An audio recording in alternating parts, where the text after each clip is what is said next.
Assalamualaikum warahmatullahi wabarakatuh.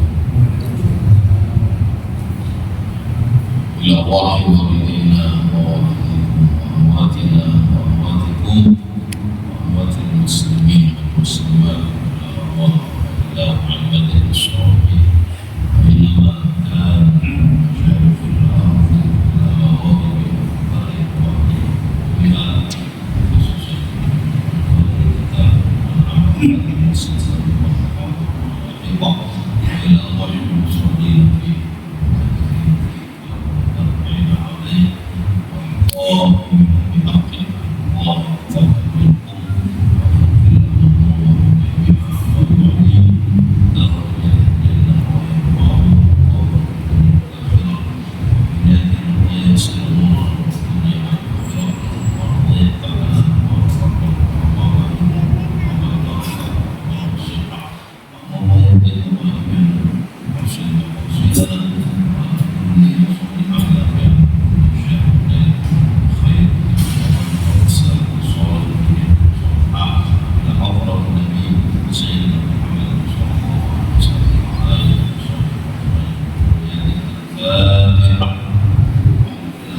Bismillahirrahmanirrahim. Alhamdulillahirabbil alamin. Wa bihi nasta'inu ala umuri dunya waddin. Wassalatu wassalamu ala asyrafil anbiya'i wal mursalin sayyidina wa maulana Muhammadin wa ala alihi wa sahbihi ajma'in. Para muhtaromin wa muhtaramat wa sadar Allah dan Bapak Ibu saudara-saudara sekalian serta para jamaah yang bahagia berhormati, khususnya takmir Masjid Hidayat Umah Pakistan Kansal juga yang berbahagia dan selamat. Monggo sarang-sarang kita awali dengan memanjatkan puja dan syukur kehadirat Allah Subhanahu wa Ta'ala atas segala nikmat rahmat hidayah. Alhamdulillah malam ini kita kembali bisa bertambah, kembali bisa bertemu, istiqomah menghadiri pengajian rutin yang diadakan setiap hari Rabu, malam Kamis bertempat di Masjid Hidayat Umah Pakistan Kansal. Tentu harapan kita diuji istiqomah dan perubahannya, ikhlasan kita menghadiri pengajian fikih rutin pada malam hari ini. Mudah-mudahan bisa mengantarkan kita semua meraih rahmat, ampunan dan ridha Allah Subhanahu wa Ta'ala. Semoga Allah senantiasa membimbing kita kemudahan hidup, kemudahan kelancaran setiap urusan kita, baik urusan yang terkait dengan dunia kita dan tentu kita berharap semoga Ramadannya keluarga kita semuanya memiliki kita usahakan tiang-tiang selamat, selamat dunia, selamat akhirat. Amin Allahumma. Allah kita menyembah Allah dilanjut balik. Kemarin kita sudah membahas bersama-sama Ghusl Mayyit, cara memandikan mayit.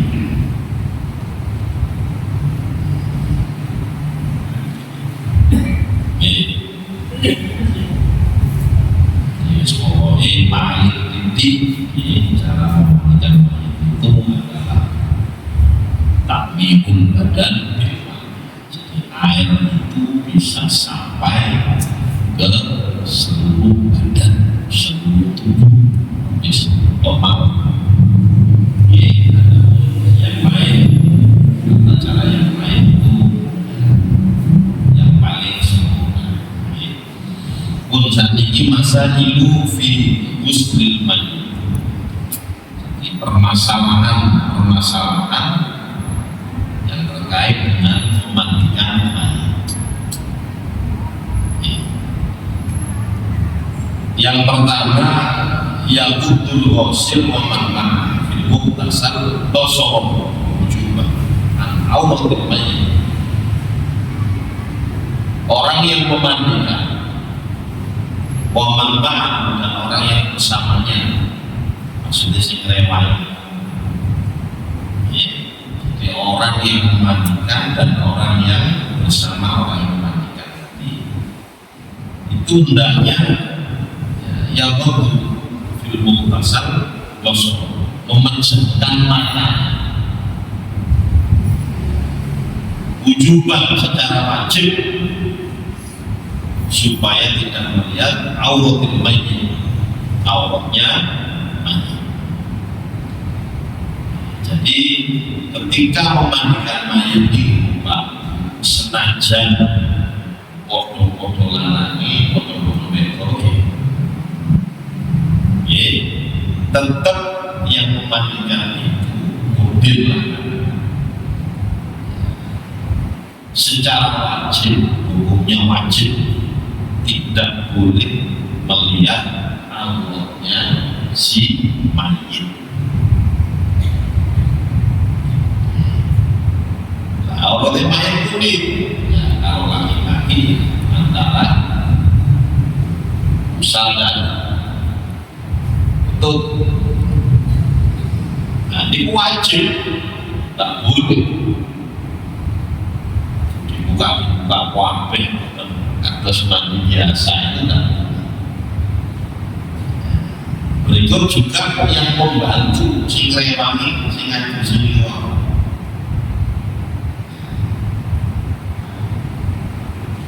Terus undi, apakah bisa maksimal nanti ketika kita membersihkan rambut, kubur dan tuburnya? Tetap dibersihkan, ya tetap dibersihkan, tapi dengan ditutupkan.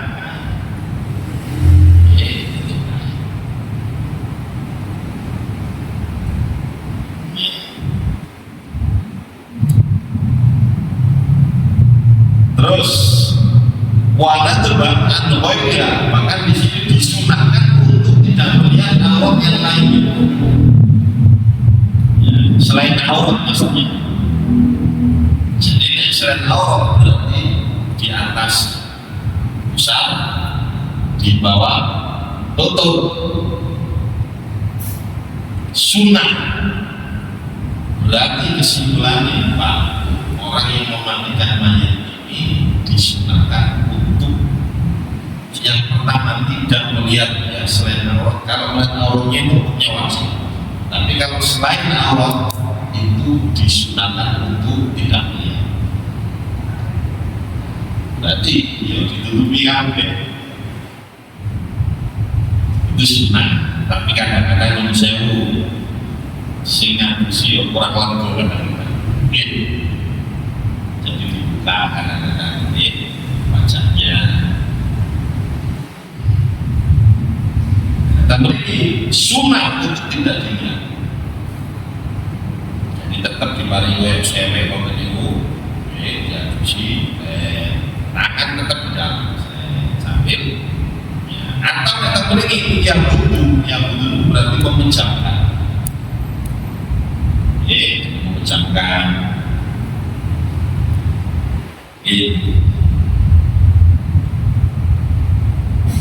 Terus kemudian yudabu tadi mafasilin ba'da muslim. Kemudian disunahkan melepaskan persendian-persendian ya dari mayat tadi setelah memandikan persendian-persendian tresno. Itu disunahkan seperti itu. Cuma tansyifu, kemudian mengandunginya, mengeringkannya. Kenapa? Di Allah tabatak afan, supaya tidak basah afan kain kafannya. Nah, kalau basah fayusriu fasadua, cepat rusak. Jadi sebelum mayat ini atau jenazah ini dikafani, nah, mantun diadusi itu, terus dikeringkan, dikeringkan, ya, dikeringkan, supaya makin dalam keadaan basah, kemudian langsung dikafani, itu bisa menjadikan kayak kapan itu cepat rusak. Terus yukrahu akhdhu syai'in min sya'ril mayyit au dhufri, dimakruhkan mengambil ya sesuatu dari rambutnya mayit atau kukunya mayit. Sengaja mau ngambil apa terus tambahkan dengan rambutnya sampai kukunya itu makruh. Nah, kalau panjenengan tinggal ini rambutnya Nabi yang ada di mana Turki kalau nggak salah ini, nah itu kan rambutnya Nabi ketika masih hidup,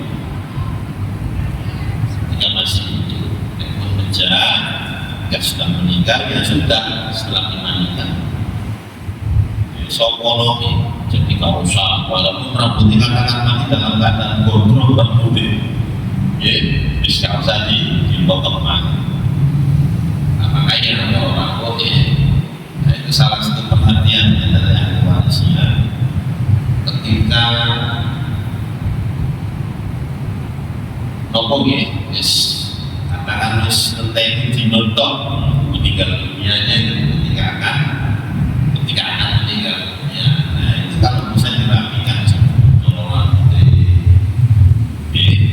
corong gitu situ, itu bisa dipotong, diketoki.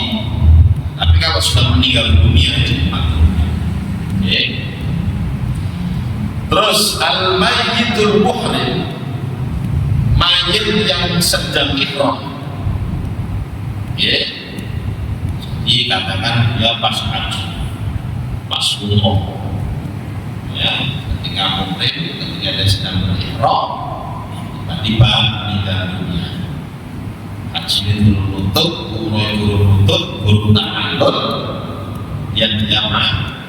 Nah ini ya Allah, la yuf'alu bi syai'un mimma yahrumu 'alal muhrim. Jadi orang yang sedang berihram itu kan ada larangan-larangan, gitu bukan?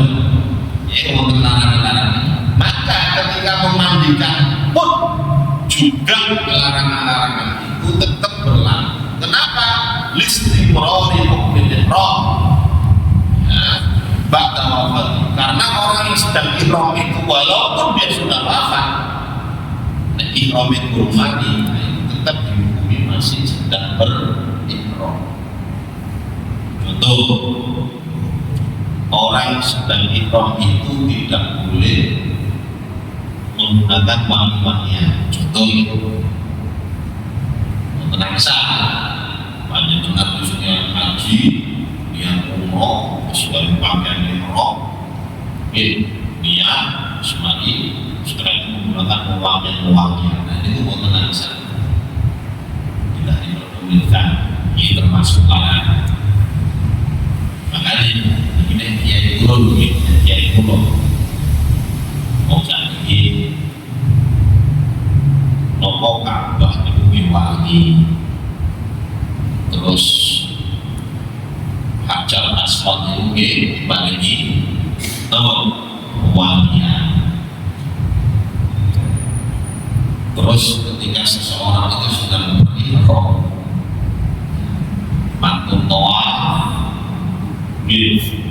mantan itu mencium hajar aswad atau mungkin berdoanya ditempelkan apa.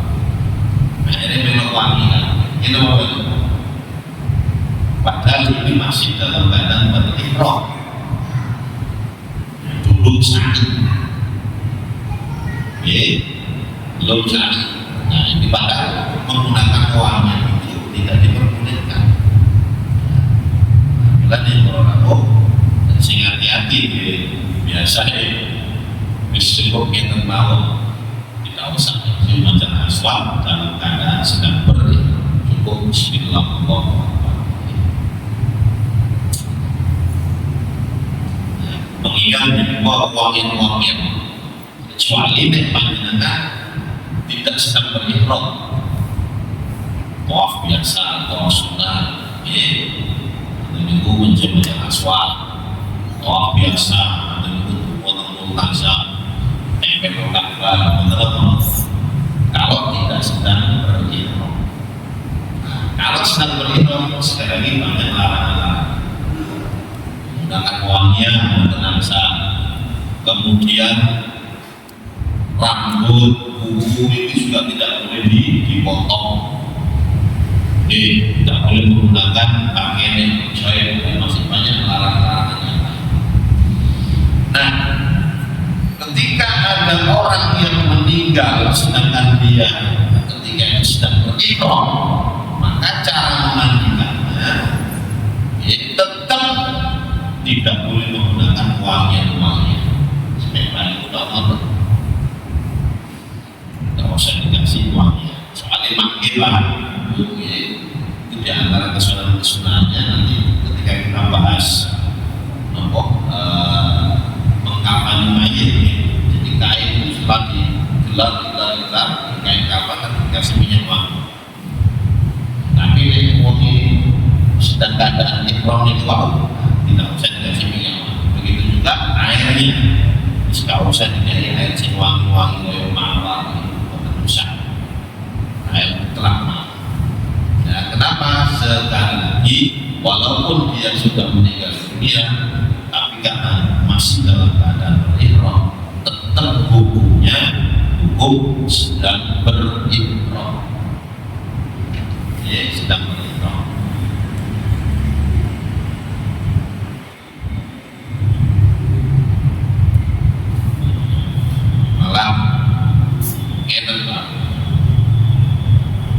Nanti di akhirat itu ketika Allah SWT memanggilkan dari alam kubur itu Pak banyak wajah-wajah mereka itu berubah-ubah semua.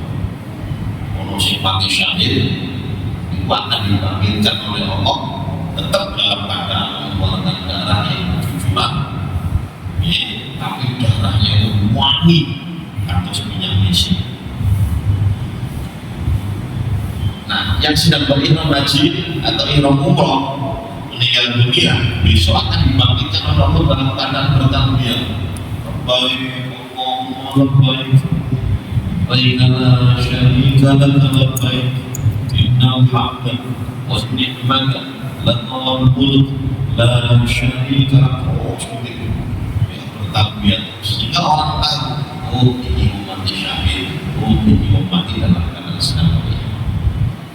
Ditampakkan oleh Allah Subhanahu wa Ta'ala. Jadi amalan-amalan dulu yang dia kerjakan di dunia dengan ikhlas, kalau menurut betul Pak, nanti di akhirat akan ditampakkan. Ada. Terus yusabu an yakunal ghasil aminan. Disunahkan yang memandikan itu aminan, orang yang terpercaya, orang yang amanah. Fa'in ra'a khairan dzakara, apabila orang yang memandikan tadi melihat kebaikan-kebaikan dari almarhum, dzakara dengan menyebutkan, menyampaikan pada keluarga, pada teman-temannya. Audit tahu, sebaliknya dia melihat dari si mayit ini keburukan-keburukan, satarahu dalam menutupinya. Fisik, katakan fisik ketika yang memandikan kita lupa jenazah ini mau sewu terus ini kalau sampai ada mayit ini kalau diambil ini terus nopo sebagian anggota tubuhnya sampai borong menjijikan lah ini nah itu kalau saya minta cerita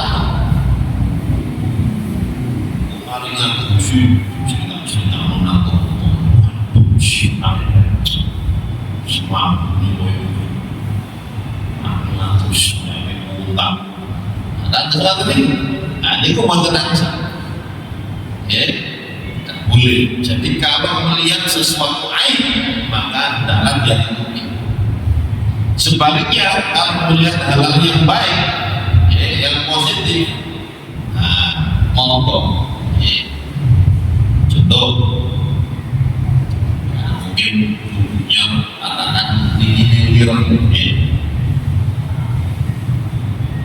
ada sujud efek dari sering sujud di hadapan Allah katakan sering sujud sampai nampak Masya Allah aku tengah posisi bulan Masya Allah ya ketoknya senyum auranya itu beda lagi apa kata Allah saya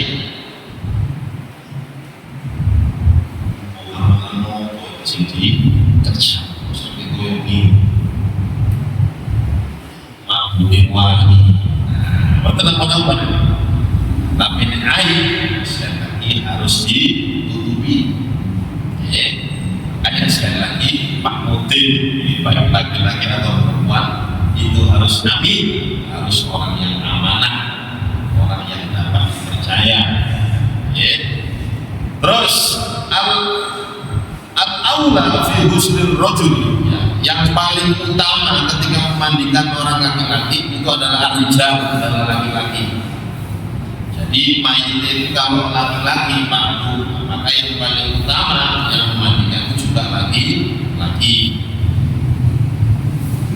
Wal akhra minhum muqaddam, dan orang yang ahli fikih ya, orang yang ngerti tentang tata cara memandikan itu jauh lebih diutamakan. Sekarang alhamdulillah hampir setiap kampung semua ketemu gini. Kita mau ada laki ada perempuan dan ada pelatihannya juga. Bukan pelatihan yang balik-balik, maka saya anggaran demo.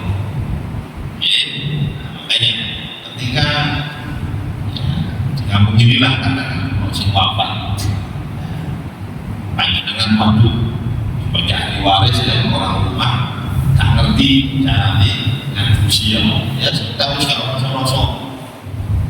kamu dilewati tinggal belum si wafat lagi oleh mungkin si kanan kalau yang wafat itu perempuan yang jadi dipasrahkan aja sepenuhnya tapi nek panjenengan kepingin sebagai ahli waris bapak saya meninggal terus aku tak itu sih terakhir kali asalkan memahami atau minimal pak ketika panjenengan kepingin tak barukan kali orang tua yang memandikan ini tadi karena kalau mampu di rumahnya dengan rewang minimal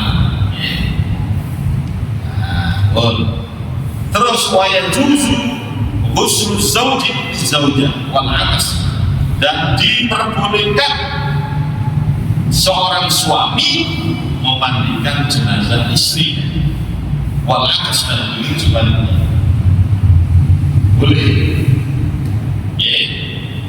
istri meninggal sehingga bujuk suami meninggal yang memandikan istrinya itu boleh, tidak jadi masalah jadi masalah, tapi tetap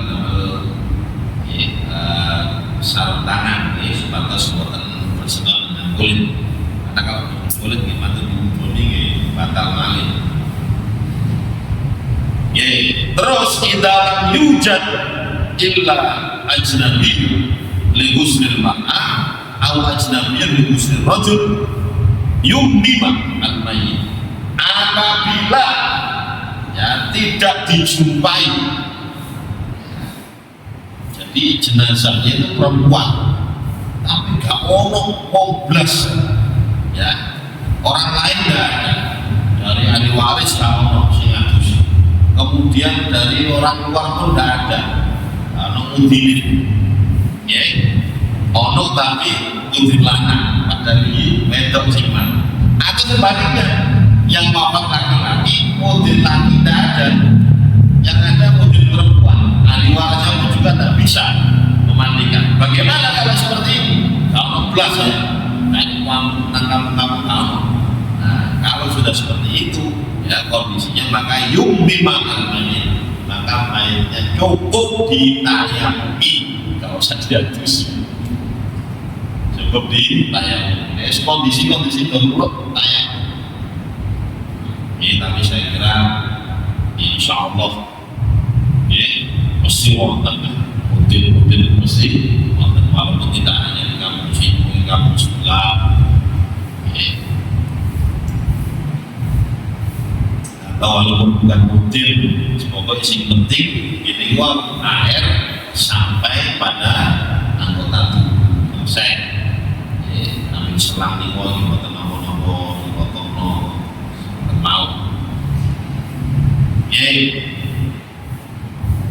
terus idza ta'adzarul husnu bi faqdil ma, apabila uzur untuk memandikan ya, jadi ada mayit ya, kemudian air tidak ada, li faqdil ma, air kalah separuh tidak ada air, atau ada air tapi lidahari badanil mayit, khawatir badannya mayit ini rontok, mungkin wafat ini nahwi hawakin, seperti dia mati karena terbakar ya, setia mungkin atau saja badi panjenengan nanti dingin tenaga rontok apa ya wangi ya apa nih udah yummima kata cukup ditayamumi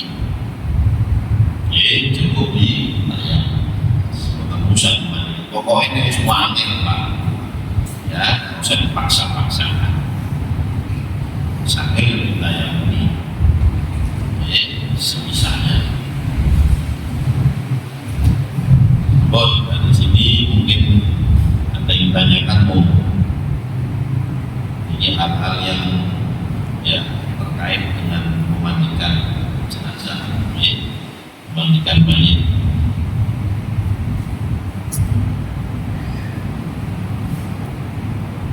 Betul. Kalau memang sudah disarankan,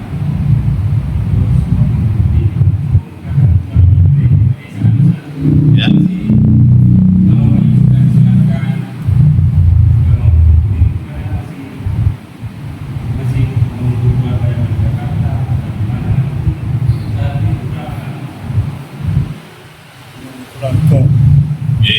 Jadi begini Pak, kalau memang si mayit ini sudah siap untuk diberangkatkan, lebih-lebih sudah disolati, nah itu ya sesegera mungkin untuk dimakamkan, sesegera mungkin, karena ada beberapa kondisi ya yang disunahkan untuk disegerakan ya, antaranya ketika panjenengan punya anak perempuan Bu Pak semuanya ya sampai memperoleh segera dinikahkan, kalau saja terus jawab utang sudah dari sononya segera disahkan, terus jadi antaranya ini ketika mayit itu ya lebih-lebih sudah disolati, sudah disolati, maka segera itu dimakamkan. Nah terus lamanya itu sampai berapa mungkin keluar sibuk teko. Wah ini kalau urusan lama dan tidak ini ya memang tidak ada ketetapan kalau ahli fikih. Tidak ada ketetapan, cuman mayit ini kalau terlalu lama nanti tidak dimakamkan, khawatirnya nanti akan keluar lagi sesuatu yang tadi sudah dibersihkan. Khawatirnya makanya sesegera mungkin untuk dimakamkan. Nah, ya dilihatlah kondisional lah. Sebelum berangkat ya, saya posisi itu Jakarta. Kecuali kalau hanya mungkin beberapa menit saja. Jadi kalau memang mentok ya sudah. Saya kira ya seorang anak ya kepada orang tuanya kan. Kalau memang mentok wis gak iso delok terakhir ya wis cukup dibantu dengan doa saja. Ya itu jawaban saya.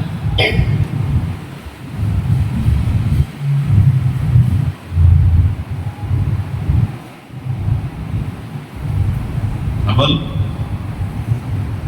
Ini kalau lanjut kemarin bahas tentang berbicara tentang tuban. Dan kalau lanjutkan ini tentang takfir mayit, mengkampanye mayit. Lanjut. Sabon, saya kira ini yang bisa disampaikan di kalau kampanye. Kita akhiri dengan kafaratul majlis. Subhanallahumma wa bihamdika asyhadu an la ilaha illa anta astaghfiruka wa atubu